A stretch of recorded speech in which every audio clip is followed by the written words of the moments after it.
สบายดีท่านผู้ชมสรุปข่าวเด่นในวันเสาร์ที่4 เมษาย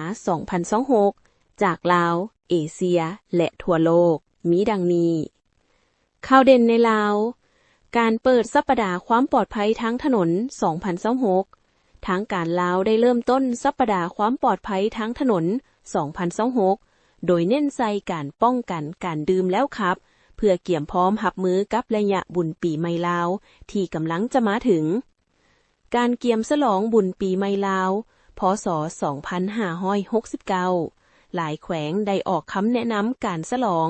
โดยเฉพาะหลวงพระบางที่เกี่ยมจัดงานอย่างยิ่งใหญ่ เป็นเวลา 10 วัน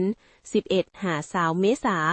ซึ่งจะมีขบวนแห่สร้าง และพิธีทางศาสนาที่สำคัญ สภาพอากาศร้อนจัด หลายพื้นที่ในลาวมีอากาศร้อนอบอ้าว โดยอุณหภูมิบางเขตสูงถึง 40 องศาเซลเซียส การร่วมมือลาวเวียดนาม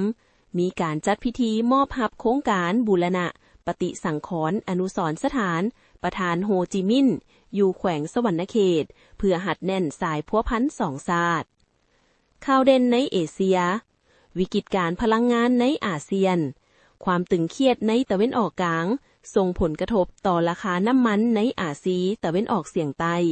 เฮ็ดให้มีแถวล้อท่าซื้อเปโตรน้าวเหยียดในบางประเทศ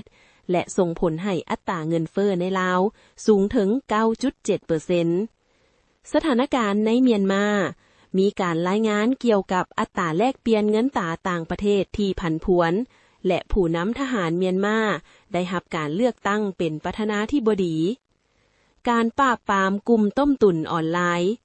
กลุ่มอาชญากรรมทางไซเบอร์กรรมกำลังย้ายฐานจากกัมพูชีไปสู่ประเทศใกล้เคียงเช่นเมียนมา ลาว และไทย ก่อนกำหนดเส้นตายในเดือนเมษายนนี้ ข่าวรอบโลก ความตึงเครียดระหว่างอิหร่านและสหรัฐ มีการรายงานเกี่ยวกับการปะทะกันทางทหาร โดยมีข่าวการค้นหาจักรบินของสหรัฐที่ตกและการตอบโต้ทั้งทหารในเขตตะวันออกกลาง เศรษฐกิจโลก ตลาดแรงงานของสหรัฐยังคงมีความมั่นคง ถึงว่าจะมีความผันผวนของราคาพลังงานทั่วโลก กีฬา มีรายงานว่าอิตาลีจะพลาดการเข้าร่วมเตะบอลโลกเวิลด์คัพ ซึ่งเป็นการสร้างความผิดหวังให้แฟนบอลอย่างหลวงหลาย กรุณากดไลค์กดแชร์ให้เด้อถ้าหากอยากได้รับข่าวซีนี่ทุกมือขอบใจ